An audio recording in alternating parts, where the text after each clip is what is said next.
Bawethu siyabonga ubana sidibane njalo kuleli viki kuhlelo lwethu amaviki wonke buza iBhayibheli likuphendule olamukela kulolu hlelo ngumfundisi uEsindlovu ngihamba lo mfundisi uOP Mpofu umfundisi uCK uzasihlanganyela lathi nxa sisiya phambili. Mfundisi OP siyakwamukela. Siyabonga. Salibonani balaleli, siyahlangana njalo kuhlelo lwethu lamaviki wonke lapho esikholisa khona ndawonye ukufunda ilizwi likaNkulunkulu. KwaThixo angaba lathi ilizwi leli silithakazelele, silikholise, sithokoze ukulibala libe ngumngane wethu. uThixo asivuse njalo esifundweni salamhlanje. Siyabonga. Siyabonga mfundisi kakhulu. Siyabonga abalaleli. Lokho sikhangela incwadi kaDaniel sesiyayiphetha. Silokho sishukana layo uDaniel chapter 11. Umfundisi usincedise kakhulu ngenxa uza kuphinda futhi ahlale ukuphinda amaviki wonke ubana siyilandele kanjani. Kodwa singakangena esifundweni sethu vumani ngilikhumbuze ngogwalo okuthiwa The Great Controversy esilunika mahala. Ugwalo luqakatheke kakhulu olusitshela ukuthi umhlaba lo uzaphetha njani. Imbuso yomhlaba lezenzakalo esizibonayo zichoni ikakhulu ukuza kwaJesu kwesibili. Mfundisi wami kasingene endabeni enxa ufuna ukuthi uphinde lapha uphinde kakhulu. Yeah. Siyabonga. So silokho sikhumbula ukuthi nxa sibala uDaniel 11 uDaniel 10 verse 14 uthi ngizokulandisela ukuthi kuza kwenzakalani ebantwini bakini ngezikhathi ezizayo. So sikhangela imbali yokuphela komhlaba. So uDaniel chapter 11 ukhuluma ngezehlakalo kusukela ngesikhathi seMedo-Persia kusiyafika ekuzeni kwesibili kukaJesu. Njalo sithe ukuze kube lula ukuthi uzwisele isahluko ungasifaka sibe izigaba ezine. Isigaba sakuqala uverse 2 siya ku13 ukhulunywa ngombuso weMedo-Persia lombuso weGreece khona phana. Sasiphinda sakucutha khonapho sathi uverse 2 siya ku4 ukhuluma ngokuphela kombuso weMedo-Persia lokuqala kombuso weGreece lokwehlukana kwawo siba imibuso emine. Then uverse 5 usiya ku13 so ukhulunywa ngembuso emibili phakathi kwemine eyaphuma embusweni weGreece, umbuso wasenyakatho lombuso waseningizimu, umbuso weEgypt lombuso weSyria. Ngenza sesikhangela ukuthi kusukela kuverse 14 so ungena umbuso weRoma, iRoman Empire, usiyafika kuverse 29. So isigaba sakuqala nguverse 2 usiya ku13. Isigaba sesibili nguverse 14 to 29 lapho so ngumbuso weRoma. Isigaba sesithathu nguverse 30 usiya ku39 lapho so ngumbuso wani wePapacy ukuqala kwawo lokuqhubeka kwawo. Then isigaba sokucina nguverse 40 engxenye usiyagcina kuDaniel 12 iverse 3 lapho so kukhulunywa ngokwenza kombuso wePapacy okucina okuzandulela ukuza kwabani kukaJesu. So ungakubamba ngaleyo ndlela kuthi isahluko sonke sika Daniel chapter 11 ususazi. Siyabonga mfundisi kuyasiphathisa. Sigcine sikhuluma ngenhlanganiso le kunjalo eyobupapa le. Ngibona ngani siyaqhubeka kunjalo. Kodwa sikhangela ngamagama athi umbuso weningizimu lombuso wenyakatho. Siyabonga. So khathesi ke sesikhangela uverse 40. Sisiya ku45. Sikhangela lapha sokulo umbuso weningizimu lombuso wenyakatho usuphindwa futhi. Kodwa engxenye ngingahle ngincedise abalaleli ukuthi imbuso weningizimu lombuso wenyakatho lo kawufani lalo esiubale kuverse 5 sisiya ku13. Okawufani. Kusokuchiyene. Ngesizathu sokuthi imbali le iyaqhubeka. So khathesi imbali isisiyafika esiqongweni. Kodwa sizachasisa lapho ukuthi kungenxa yani kuthiwa umbuso lo esesikhuluma ngawo athi kuthiwa inkosi yenyakatho lenkosi yeningizimu. Sizawuchasisa. Mhlawumbe esingakwenza khathesi ukuthi sike siyibale incwadi. Singayikhonyeli njengenkomo yomdaka. Kunjalo. Yebo mfundisi. Ithi yona lapha at the time of the end the king of the south shall attack him and the king of the north shall come against him like a whirlwind with chariots, horsemen and with many ships and he shall enter the countries, overwhelm them and pass through. So verse 40 uthini? Verse 40 uthini lapha ngifuna ukukhuluma kuphela ukuthi iBhayibheli ithina ngachasisi la. Ithi yona uking of the south uzahlasela uking of the north. Kokhulunywa lapha. Kodwa uking of the north uzabuya ngamandla amakhulu. Uking of the south uyathi ezama ukuhlasela kodwa uking of the north nguye osebuya ngamandla amakhulu lapha. Njengesavunguzane elezi khulunywa ukuthi lezi nqola zamabhiza lapha labantu abaziqhubayo lezikhepe angene amazwe amanengi enqoba eqhubeka. amazwe amaningi abaliswa lapha. Yes. Ibisisitshona, he shall also enter, verse 41, he shall also enter the glorious land, and many countries shall be overthrown, but these shall escape from his hand, Edom, Moab, and the prominent people of Ammon. Uzathi elokhu ehlasela khonapho king of the north, uzahlasela aze ayengena lasezweni lenkazimulo. Amazwe amaningi asoze aphunyuke azakuchithwa. Kodwa la amazwe abaliswa lapho Edom la Moab kuthiwa bazaphunyuka. Verse 41. Verse 42 uthi yena, he shall stretch out his hand against the countries, and the land of Egypt shall not escape. Kuthiwa uza qhubela isandla sakhe esilwa lamazwe amaningi, leGibhithe layo kaliyi kuphunyuka. Verse 43 abesithi yena, he shall have power over the treasures of gold and silver, and over all the precious things of Egypt. Also the Libyans and the Ethiopians shall follow at his heels. So kukhulunywa ukuthi uzaba lamandla phezu kwengcebo ezegolide lesiliva, lezinto eziligugu zaseGibhithe. Ngitsho lama-Libya lama-Ethiopia labo bazamlandela. Verse 44 uthi yena, but the news from the east and the north shall trouble him. Therefore he shall go out with great fury to destroy and annihilate. Ibisithi yona, kodwa kuzaba le ndaba eziyavela empumalanga lasenyakatho ezizamkhathaza unkosi wasenyakatho lo. Abesesiyakulwa ngamandla kathesi manje okubhubhisa yonke into. Kodwa verse 45 nyamthanda uthi yena, and he shall plant the tents of his palace between the seas and the glorious holy mountain. Yet he shall come to his end, and no one will help him. Uzafaka amatende akhe laphana esigodlweni phakathi kolwandle laphakathi kwentaba yenkazimulo. Kodwa ekucineni uzafika emaphethelweni akhe, kakho ozamsiza. Icacade mfundisi. Sizama ukuthi ke indaba lesikhangele. Ithi yabo. So lapha kufanele okwakuqala omele sikubambe ukuthi uverse ngu40 siya ku45 zikhuluma ngezihlalo ezingakenzakali. Lokho kunyade sikubala okuningi lapha sokwenzakele embalini. Kodwa uverse ngu40 lo 45 zikhuluma ngezihlalo ezingakenzakali, ezingakagcwaliseki. Khonoko kumele sikunanzelele kakhulu. Sikubambe. Yes. Ngesinye mhlawumbe sesizathu eziyenza ukuthi isahluko lesingathi sinzima ukuzwisisa, ngoba kulula ukuchasisa isiprofeti esesigcwalisekile, ngoba uyenelisa ukuthi usitrace kuhle embalini. Antu uyayibona indaba. So ngokunye khonokho okumele sikunanzelele. So then uverse ngu40 lapha uGabriel ulokho elandisa eqhubeka elandisa ngombuso wepurpose. Kodwa khathesi uselandisa ngesigaba sawo sokucina embalini yomhlaba. uJesu engakabuyi. Lapha sekhuluma ngezinto ngama activities abo, izenzo zabo zokucina abazazenza ezizagcina zisenza ukuthi uJesu asukume esezulwini. Athi sengibekezele kwesikhathi esithi sokumele ngiyethatha abantu abami. Yikho okuyenzakala lapha. So kuyenzakalani lapha? uKing of the North, siqale ngoKing of the North. Now uKing of the North lo ngubani la ku verse 40 siya ku 45. Sibuyela emuva embalini. Asingeke sathi uKing of the North nguSyria kathesi, ngoba iSyria vele ayingasekho ngalesi sikhathi. Njalo futhi asingeke sathi uKing of the South iEgypt, ngoba iEgypt vele ayingasela amandla ngalesi sikhathi. So sokumele sidinge lapho ukuthi uKing of the North ngubani. Sikhumbule futhi balalela ukuthi izinto lezi zibhalwa ngolimi lwemifanekiso ukwenza ukuthi izitha zevangeli zingabhubhisi iBhayibheli. Antu uyayibona indaba, ngoba nxa ukulandela futhi embalini kulesikhathi iBhayibheli abafuna ukuthi balitshabalalise khona. So yikho kubhalwa ngendlela yonayo. So uKing of the North nxa sibuyela embalini yeBhayibheli sithola ukuthi kulesizwe esihlasela abantwana bakaNkulunkulu sivela enyakatho. Antu uyayibona indaba. Isizwe lesi nxa ukukhangela kumbali yawo Israeli isizwe seBhabhiloni. Antu uyayibona. So iBhabhiloni nxa uNkulunkulu wayefuna ukuthi abantwana bakwaIsraeli sebesona ethi kulesizwe esiyabuya sivela ngasenyakatho esizalihlasela iBhabhiloni. Antu uyayibona. So kusitsho ukuthi umbuso lo wasenyakatho ngumbuso oyisitha sabantwana bakaNkulunkulu. Iprinciple yaqala kumele siyibambe. Ngumbuso olwa labantwana bakaNkulunkulu. Antu uyayibona indaba. So ngembali yakoIsraeli ngoba iBhayibheli iyazichasisa. So umbuso lo owayevela enyakatho siubona lapha ufuziselwa ngumbuso weBhabhiloni. So kusitsho ukuthi umbuso lo kuthiwa nguKing of the North ku chapter 40 to 45 yiwonalo umbuso othiwa ngowepurpose. Ungaya encwadini kaSambulo uyasincedisa ukucazulula indaba le, ngoba ikhuluma ukuthi liwile iBhabhiloni kuSambulo 14 la kuSambulo 17 lo 18. So nxa ukhuluma ngeBhabhiloni lapha kuSambulo kukhulunywa ngeBhabhiloni lakomoya, hathi iBhabhiloni lawo Nebuchadnezzar. So lapha sifuna ukuthi sikuhlanganise kuhle. Sithini lapha sithina umbuso owawujwayele ukuhlasela abantwana bakaNkulunkulu vele enyakatho ngumbuso weBhabhiloni, Old Testament.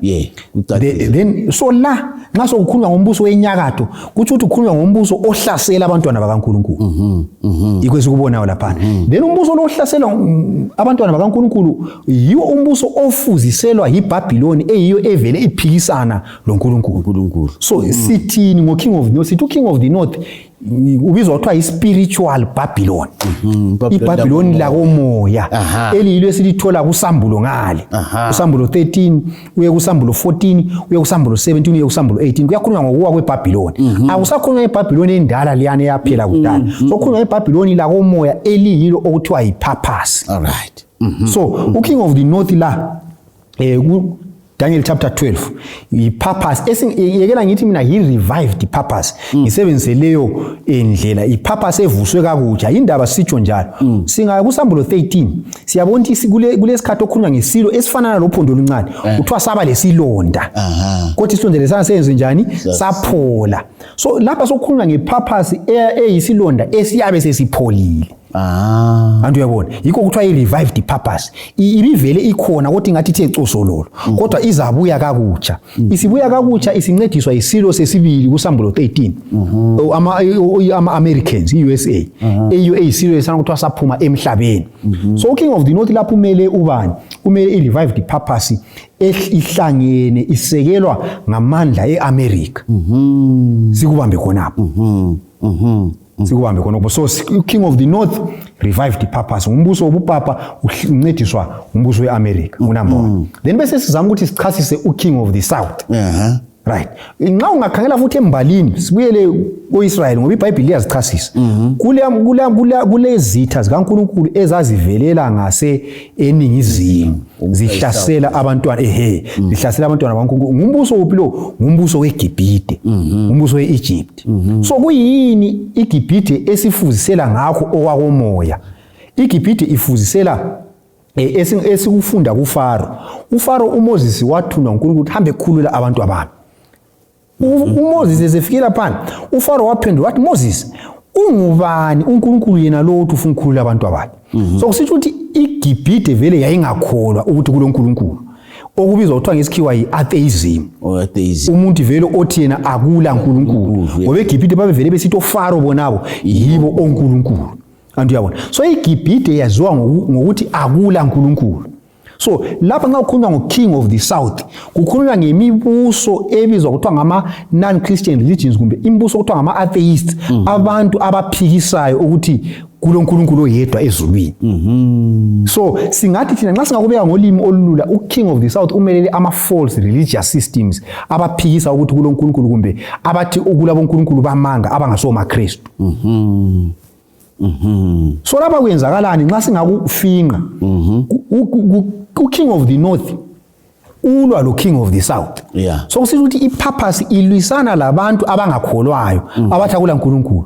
Bayabalwisa lapha bafuna ukuthi babaforce ukuthi babe ngamaKristu.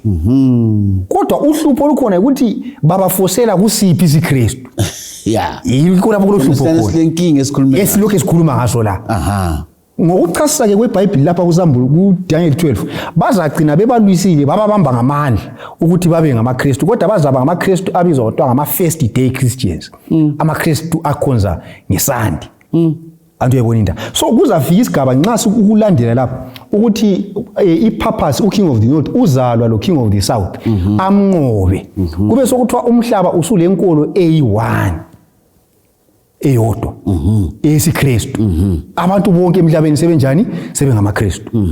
Then so uzathiwa yikho sesiya kuverse 41 kodwa ngikhona ngizabuya singichazisa ngolimi olulula. Uverse 41 uthi he shall also enter the glorious land. Yebe sidinga le uthi yipi glorious land. Right. I-glorious land ngokweBhayibheli yiPalestine. Yes. So kodwa kathesi akusakhulunywa ngePalestine endala. So iPalestine lapha isimela ibandla likaNkulunkulu, inkolo yeqiniso.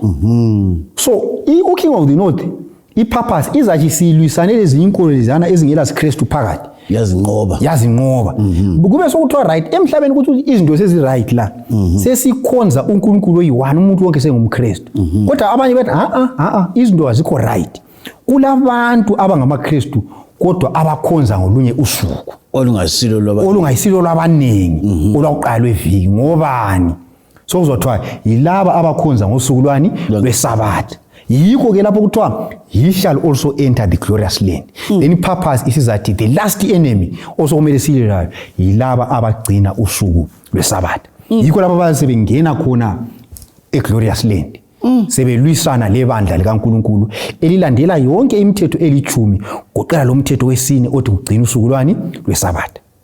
Umfundisi umuntu olaleleyo uthi manje mina ngezinto lezi ezinjalo kumele ngenzeni ungamphendula sithi siyabonga so okumqoka lapha ukuthi okwakuqala umuntu abekwazi ukuthi iBhayibheli lithi abe selali into yakuqala ulwazi yes ngoba uswele ulwazi kuyadonsela kubhubhi ungazi kufana lokufa kunjalo so okwesibili ukuthi nxa usukwazi sokumele ulandele okutshiwo liBhayibheli ulalele ngikuqakathekile khona so izinto iBhayibheli omunye uthi iBhayibheli yilo liza kuba lihawu lethu ngalesi sikhathi so kumele ukuthi iBhayibheli silibale silizwise bese sililalela senze khona lokho ufuna ukuthi lithini iBhayibheli lithini iBhayibheli kunjalo ukhulumile ngungena endaweni esithenga endaweni njani iGlorious Land uthani ngesindebele ilizwe elikhazimulayo yes kutshoni ukuthi inkosi sikukhulumile inkosi yasenyakatho ihlasela inkosi yaseningizimu yes yikho lo khane sithe uverse 42 lo 40 verse 41 siya ku 43 ukuthi khona lapha ukuthi inkosi yasenyakatho ilwa lenkosi yaseningizimu kuthi ukuthi ipurpose ihlasela ama religions angaso yesiKristu abakumbe abathi akula uNkulunkulu ama atheists so kuthi lapha zinkolo zamanga ezilwisanayo zodwa nxa singakubeka ngaleyo ndlela antu uyabona kodwa le uking of the north is purpose izanqoba uking of the south. Ngiyakwazi sizabuya kikho ngase sikhuluma ngencwadi kaSambulo mfundisi indaba esikhuluma ngayo le indaba emqoka nxa sikhuluma ngesilungu kuthiwa i-current news kunjalo yikho lapho esikhona khathesi kunjalo kodwa ngicabanga ukuthi engxenye ngamafitshane ungatsho nje ukuthi nxa sikhuluma ngokuthi inhlanganiso le kungani kanti ifuna ukuthi igoqela abantu bonke ngaphansi kwayo njalo kungani amakhosi omhlaba kukhanya ngazathi wonke ayigobela ipapal system leyo khanya ngazathi amakhosi omhlaba ngakho ngathi nxa sebethika kube njalo umuntu ngakho uzaphikisa ngiyakwazi ukuthi ungasincedisa njani ukuthi kungani kusiba njalo kungani abantu hayi asikho lokho siyabo so lokho sibuyela singabuyela ku Daniel chapter 10 esike sachasa khona indaba lana sithe inkosi yasePersia sibe sesiya la ku Sambulo 13 verse 1 siya ku 4 uSambulo 13 ithi umgobho wanika isilo amandla so lapha vele indaba akukhangelwa ngamuntu ukhangelwe ngemva ofuqayo nansi indaba so kwenza ukuthi isilo lesibe le power emva kwaso kukhona osipha lawo manje antu uyabona yikho amazwe amaningi esikhonyela ngoba ungafunda uSambulo uyakuthi umuntu wonke ongalaleli iBhayibheli uzasilandela kuphela akulanda ngoba uyabe ngavikelwanga nguNkulunkulu abangasoze balandele lesi silo ngaba bali iBhayibheli bevikelwe nguNkulunkulu yiba bazathi hayi thina nxa ukuthi bayasibulala ngcono basibulale kodwa thina siyafela entandweni kaNkulunkulu. Manje singathini singakayi ku verse 44 singathini ngiyakwazi ukuthi kwakuthinta ukuthi umuntu ozwa lokho angancedakala njani ayizibuza into lezi zinjalo sibili angancedakala njani ngoba ngibona ngazathi lapha ukhuluma ngokutshiyo iBhayibheli kunjalo ukuthi iBhayibheli lithini uNkulunkulu yena uthini kunjalo umuntu olaleleyo esithi into lezi ngiyaqala ukuzizwa lezi angancedakala njani mhlawumbe kumlaleli sijayela ukunika abantu inamba lapho ukuthi mhlawumbe nxa ufuna ukuba kwazi okunye okuningi ukuthi kanti into lezi elizikhulumayo lezi zivela ngaphi ngifuna ukuthi ke ngizwisise lapha njalo ukuthi lizithatha ngaphi so sijayela ukunika inamba la engezaphiwe ekucineni ukuthi nxa ufuna ngoba izinto zikaNkulunkulu uNkulunkulu usebenzisa ukuthiwa ngesikhiwa i-open door policy akufihlelwa umuntu ungabona into sokuthiwa ayisabuzwa hayi silohlupho so lapha sikhuthaza abalayeli ukuthi into lezi asizifunde nini zibhaliwe eBhayibhelini sidingisise ukuthi uNkulunkulu uthini ngoba kukhona uNkulunkulu akutshoyo akungeke kwaphungusala kungathi akuqonda uNkulunkulu kukhona akutshoyo yikho lokho esikhuluma ngakho la njalo nxa sesizwile kumele sithathe inyathelo ngoba ukuze ungathathanga inyathelo uJesu uthi kufana lomuntu oyakhela indlu yakhe echebechebe antu uyayibona indaba mina yikho mfundisi okundihlupha khona ukuthi khona umuntu okhetha ukungazi uyabona la nxa uhamba laphana kumbe kusogadela indizamtshini nxa waba lenhlanhla ukuthi angithi kufunda phela abanye baswela imali angasayanga isikolo kodwa nxa waba lenhlanhla ukuthi la wabona utitshala wakufundisa ukuthi kubhalweni laphana nanxa ungazi igadi indizamtshini angithi kuyabhalwa laphana ukuthi izaphuma ngesikhathi esingakani kunjalo kodwa nxa ungakwazi ukuzibalela uzagijima ubhale indawo yonke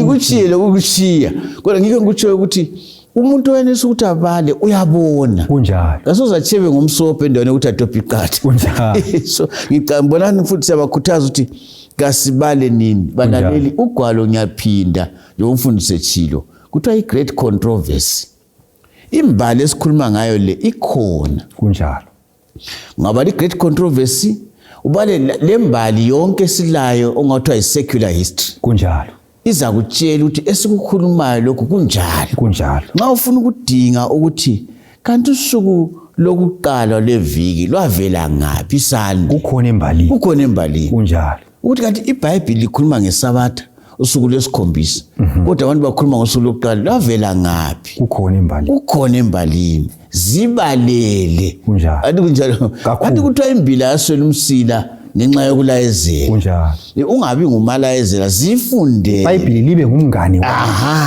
asihambe kuverse 44 mfundisi ngibona sesigcizelele kwenela siyabonga engxenye okunye singakuchasisa kulamazwe lapha akhulunywa kulapha ithi yona but this shall escape from his hand Edom, Moab and the prominent people of Ammon ungakhangelisisa amazwe lawa aqanjwa lapha alobuhlobo lo Israel nxa ungakulonda embalini uAmmon anti umntaka Lot so lapha kunjalo uverse ngu41 uthi yena uzangena lasezweni elikhazimulayo njalo amazwe amaningi azabhujiswa lapha akukhulunywa ngezimpi zembhobho kukhulunywa ngempi yokukholwa lapha ibisithi kodwa laba bazaphunyuka impi yakomoya so laba abantu ukuthi abazaphunyuka izihlobo zako Israel so ukuthi kulabantu abanengi mhlawumbe abangakazuzi lokhu kukhanya esikhuluma ngakho lapha abazathi besizwa into lezi bithi akunjalo sinjalo la ngathi into lezi engeke singakabi zazi bahle bangene ebandleni likaNkulunkulu so ngaleyo ndlela abantu laba bazanjani bazaphunyuka ngoba bazathi besizwa iqiniso bangene ebandleni likaNkulunkulu yikho lokho nokuthi into mfundisi uthi aphumani kilo bantu babo iBabylon kakhulu so kunjalo laphana then kuyakhulunywa laphana ngeEgypt leLibya leEthiopia lokhana kusifundisela ukuthi isilo lesi kumbe umbuso lo King of the North uzaba lamandla umhlaba wonke ngitsho laseAfrika la kumazwe wonke aqanjwayo lapha so kusitshengisela amazwe la aqanjwayo ayisiyo ngiyela ngithi mina akukho literal ukuthi Libyans and Ethiopians kodwa kutshengisela ukuthi isizwe lesi kumbe umbuso lo ugoqela ama continents wonke awomhlaba so akulandawo ezasala ungafikanga khona antu uyayibona indaba so amakhosi wonke womhlaba azawuthobela lo mbuso enxa singakayiphethi khona apho mfundisi ungahle uyichasise indaba yona leyo ukuthi indaba yona leyo usuku lokuqala lweviki nxa sekuchaya umthetho ngibona sizayiphinda la kuSambulo kunjalo kodwa ke ngifuna ukuthi sigcizelele kubalaleli ngoba akumelanga sibanciche lutho kunjalo kumele sikhulume into zinjobana zinjalo indaba yokuthi khona umthetho uzachaya ukuthi abantu bagcina usuku lokuqala lweviki uqiniseke ungakanani njalo uzababanzi uhambo uma ngonganani ngoba kulabanye abantu abangakukholwayo bathi akusoze kwenzakala into enjalo namhlanje sikhuluma kule nkululeko yokukhonza phosa amazwe wonke abantu ukuthi bakucabanga ukuthi into engenzakala khonokho singabancedisa njani sikhangele kuDaniel kakhulu siyabonga okwakuqala lapho ukuthi into lesike yenzakala embalini ngesikhathi sedark age imbali yaziphinda so imbali iyaziphinda bake bakuyenza ukuthi ucha umthetho wona lo umhlaba wonke abantu babanje ngamandla ukukhonza ngesande lokuphikisana leBhayibheli nje abalayo babulayo so kule abantu abake babulawa ngento yona le sokuza iyaphindwa futhi into eyenzakala izaphinde yenzakala. Encenye ngahle nguhlanganise lo verse 44. Uverse 44 ukhuluma ngendaba ezinhle ezivela empumalanga lasenyakatho. Ungahamba nje uyebala ku-Ezekiel 1 verse 4, Isaiah 14 verse 13 uyasitshela ukuthi isihlalo sikaNkulunkulu sisenyakatho. Then ungabala ku-Ezekiel chapter 43 verse 1 to 4 kukhulunywa inkazimulo kaNkulunkulu iyabonakala empumalanga. So nxa kuthiwa indaba ezinhle ezivela enyakatho kumbe empumalanga kuyasincedisa ukuthi sibone izindaba ezivela esihlalweni sikaNkulunkulu. Ungabala eBhayibhelini uzathola ukuthi isihlalo sikaNkulunkulu sisenyakatho kodwa izithunywa zezulwini nxa zibuye emhlabeni zithutsha zivelela empumalanga. So lapha iBhayibheli lithi yona kule ndaba eziyavela empumalanga esihlalweni sikaNkulunkulu ezizakhathaza inkosi yasenyakatho. Zindaba bani? Yizo indaba lwengilosi ezintathu. Sambulo 14 verse 6 to 12 lo Sambulo 18 othi phumani kilo bantu bami. So kulesikhathi lapho ivangeli leli sikhuluma ngalo lapha eleqiniso eliyathunyelwa khona ngamandla amakhulu. So kuthele okuthiwa imvulo yakucina. Kuza kwenza ukuthi abantu abaningi kade bengaboni into lezi baphenduke bangene ebandleni kaNkulunkulu. Then ipurpose yonali izatshaywa uvalo yesabe. Yikho lapho ke abazathi sebetshayela uvalo abantu sebephendukile babe lolaka olukhulu. Itsho njalo iBhayibheli babe sebesithi bonke abantu abakhonza ngesabatha siyanjani siyababulala. Sebefaka umthetho bethi wonke umuntu okhonza ngesabatha siyababulala. Ibisisithi yona uverse 45 uza kufaka amatende akhe phakathi kolwandle lapha ukuthi i-strategy ukuthi bazasebenzisa a good strategy yokuthi bazame ukubulala abantwana bakaNkulunkulu. Kodwa iBhayibheli lithi yona uzafika emaphethelweni akhe akula uzamncedisa. Yikho sizabona khona sesiya ku chapter 12 ukuthi bathi besenza konke lokhu kuthiwa uMikhayeli uza kusukuma. Siyabonga mfundisi uyiphethe kahle. Balaleli siphetha ngokuthi kungaba nzima kodwa uMikhayeli uzasukuma. Kunjalo. uMikhayeli ngasesukuma ligama lika Jesu lempi. Utsho njalo mfundisi. Kunjalo. Uyabe sesilwa selwela abantu bakhe. Akudingeki ukuthi wesabe nxa uhamba lo Jesu. uJesu nguye ozasimela. Kunjalo. Nguye ozasilwela. Siyalikhuthaza balaleli kasiqhubeke njalo sikhangela ukuthi uthini uDaniel nxa siphethe indaba. Inkosi libusise siyabonga.